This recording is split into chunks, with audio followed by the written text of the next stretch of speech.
Since Darktable 4.8 has been released, I need to give you 5 new tips, right? Okay, first one, we've got 23 history layers, and many of them are very unnecessary, but I've just did it for the sake of this tutorial. I'm going to create a snapshot by going to the color equalizer and then take a snapshot, right? Now let's go back to the last thing that has been changed to this image, and if I want to undo everything up until point number 7, I just have to click this button right now, and that will reset the history stack and bring me back right here. So that's a second way how you can do this, because the other way was just going to step number 7 and then click compress history stack, and then everything is gone as well. Right, let's move on to tip number 2. And tip number 2 is that in this quick settings menu, so that's actually a tip by itself, but in this settings menu, quick access menu, you can now reset the modules. That was something you could do already, but you can also add in presets. So you can say add basic colorfulness, the legacy mode, or we can say I want natural skin. There we go. So this gives automatic changes to the image by using these presets. So that allows you to do a quick edit on the image. Right. Tip number 3.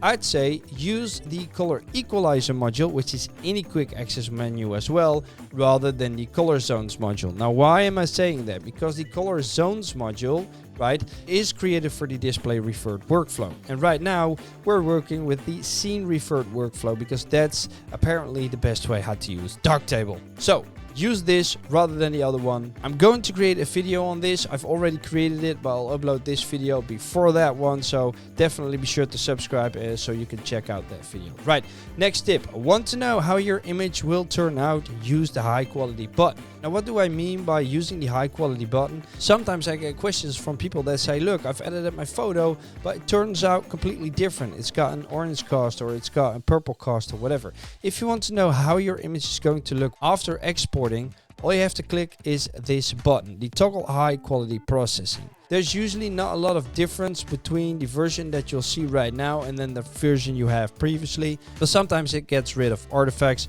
So that helps a lot. And this way you're sure to know how your image will turn out. Right, let's go to the next one, which is don't bother with the Enlarged Canvas module. I'm going to create a video on this, which I've made already, but I'll upload it later, why this is completely useless. So I'm not going to tell you all about this. And then the bonus tip is that a composite module has been added as well. Now let me show you a quick clip where I explain to you what this does. The composite module is new in Darktable 4.8, and in this video I'm going to show you how I would use it personally.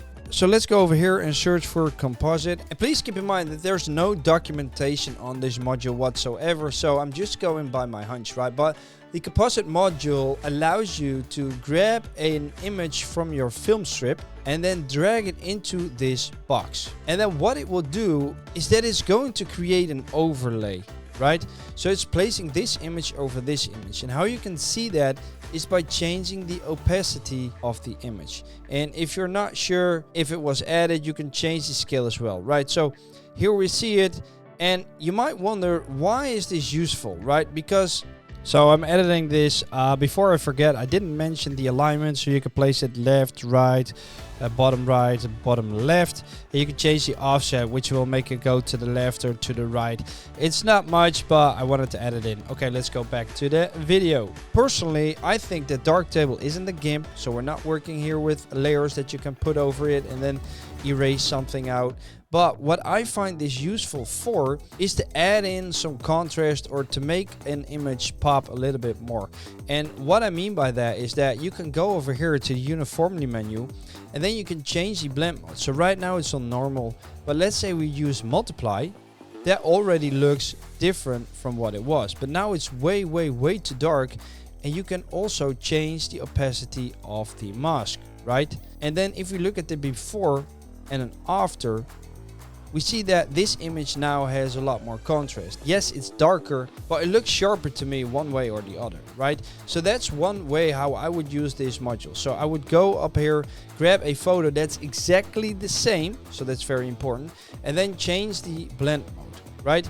So another instance where you can use this is, let's say you take an image of a landscape and you're not very satisfied on the exposure there.